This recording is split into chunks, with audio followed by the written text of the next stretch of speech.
It's raining very, very hard, but who cares? It's finally here. It's here.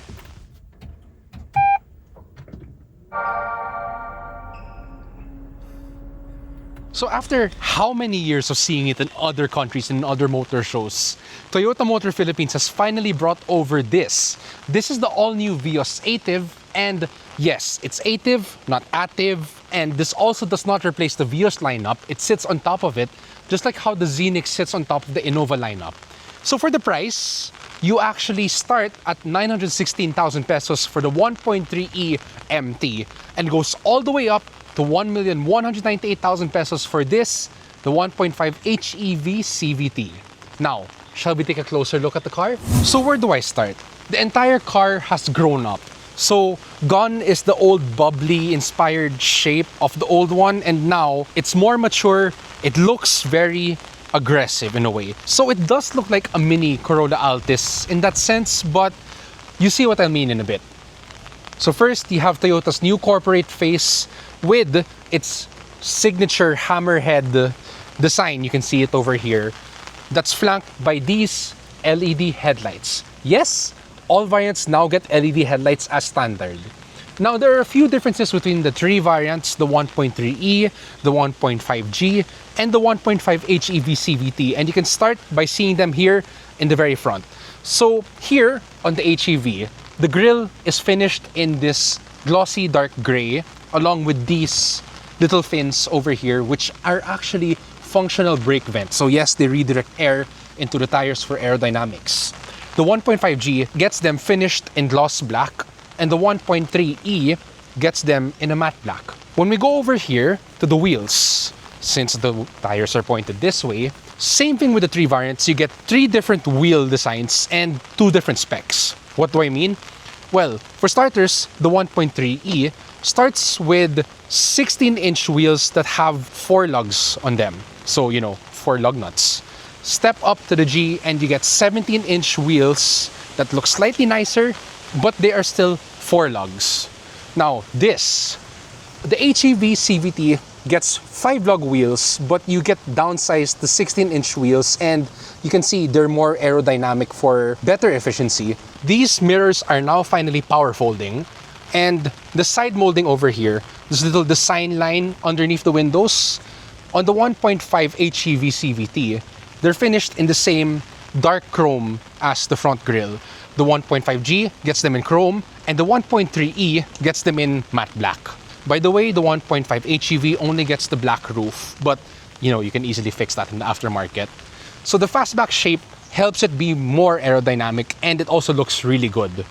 Now, when we get back here to the taillights, they get a new design. They're very modern, and the HEV gets sequential turn signals, while the G gets the same high-spec LED taillights, just without the sequential turn signals. And obviously, the 1.3E gets halogen taillights. Other parts that you notice here in the back is that you have the same fin-like design here, but they're not functional, only the fronts are. And you have a diffuser down here. Very sporty, very GR sport. Now, there are 4 parking sensors here. So you get 4 parking sensors in the rear for the G and the HEV. The front also gets 2 parking sensors, while the E does not have any parking sensors. Now, so you open it up like this, and boom, you have cargo space that's actually slightly more spacious, but not exactly for the HEV, because you know why? So first, inside here, you'll find your 12-volt battery, because the battery has now been relocated back here, just at least for the hybrid variant. So take note if you have to change your battery in this car. Then second, other hybrid cars, they normally either come with fix-a-flats or donut-sized spare tires. But this comes with a full-size spare tire. Oops. But yeah, that's a very, very impressive, especially for a hybrid car where, you don't expect them to see much. Good job, Toyota. Now, shall we talk about interior? So inside the Ativ's interior, it's a whole new design because after all, this is actually a DNGA product. So what do you get? You get this new multi-layered design instead of that bulbous one-piece dashboard that the old Vios had. So up front, at least for the HEV, you get a 10.1-inch infotainment screen and a 7-inch digital driver's display with a segmented LCD speed radar, but that's okay. materials. Obviously, you have hard touch plastics, soft touch over here. You have, well, it's gloss black on the sides and also here, but that's okay. On the lower E variant, you don't get any of these. You just get matte black plastics. And I guess that's a good thing because this thing will collect fingerprints like no tomorrow. So steering wheel. The old Vios used to be just tilt. Now, it's tilt and telescopic, which should make it very easy for you to find an ideal driving position. The seats, well, at least in the HEV, are this two-tone leather finish. They're not power seats, by the way. And the G and the E, they get fabric seats, but that's fine. So this new 10.1-inch screen, and by extension the 9-inch screen in the lower variants, run this new OS that's seen on the Raze, Veloz, the Yaris Cross, the other DNGA products. So it's responsive, and on the HEV, you get wireless Apple CarPlay and Android Auto, but the G and the E only have wired Apple CarPlay and Android Auto. 6 speakers across the lineup. For this one, the G and the HEV, it comes with a 360 camera. You also get cup holders on both the driver's and passenger's side, so at least you can keep your drinks cooled in the summer.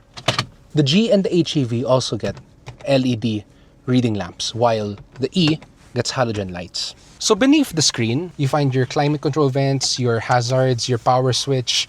All variants, interestingly, come with automatic climate control, which is very nice. And at least for the HEV, you have your USB-C, your USB-A, and a wireless charger. When you get over here, the HEV has your electronic parking brake, while the G and the E have a ratcheting handbrake.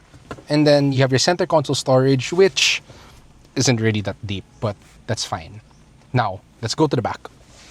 So the second row of the Ativ is a lot different compared to the Vios of before. So for one, you actually have a sloping roof, so it's a bit harder to get in, but once you're in, you have the same very spacious second row. So lots of leg room, a decent amount of headroom because of the sloping roof, and a good amount of elbow room, though you don't have a fold-down center armrest. That's not here. Another weird thing to note is that the headrests, they're fixed in place. That's a first.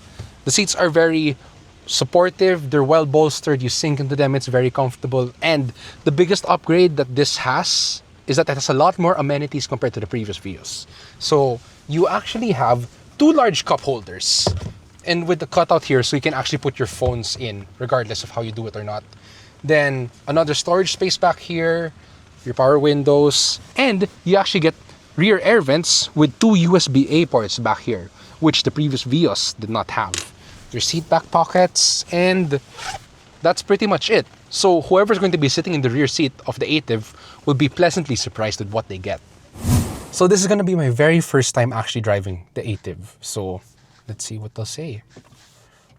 It's a very quiet startup because, after all, this uses the Toyota hybrid system, but it's a bit different. So it mates a 1.5 liter naturally aspirated gas engine, which is known as 2NR VEX, to an electric motor. And that electric motor is paired with a lithium-ion battery. So does that sound familiar? Yes, because it's exactly what the Yaris Cross has. So that 2NR VEX and the electric motor make a combined power output of 111 horsepower and 121 Newton meters of torque. Now, it's mated to an eCVT. As you can tell, first impressions, the engine likes to turn on a lot more frequently, and it's actually very noisy. It comes into the cabin a lot and it doesn't sound as refined as you think it would be. But that's okay. Power delivery is fine. It doesn't feel underpowered, nor does it feel like it's strained. Driving on the highway, expressway, pretty good. Back roads going up to the Tagaytay, no problem, especially since we were loaded in the cabin with 4 people. The car handled it well. So our initial fuel economy, going uphill, actually averaged around, maybe 12 to 16 kilometers per hour. Depends on your driving style and how many people you have inside. But we'll get back to that in a full review. Other impressions. It's noisier than the previous Vios. So I don't know why, but we hear a lot of road noise come into the car, especially when we were going over the wet asphalt. We could hear the water splashing to the wheel wells. One thing that I'd like to say is that this handles almost as well, or even better than the previous Vios, because it's a couple of factors. So one, the old Vios still had hydraulic power steering.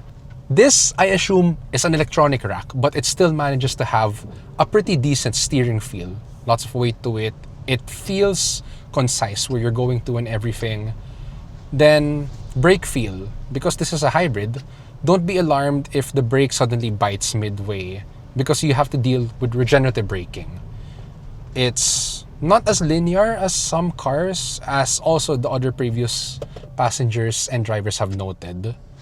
But it gets the job done, especially when it's time for you to regenerate the power into the battery. Oop. The suspension. Okay. The previous Vios suspension was a little bit on the soft side. This one has firmed up a bit. It results in, the speed bumps, humps, undulations, getting to the cabin a bit more, but actually makes the car more confident when you take it around the corners or when you have to go over bumps.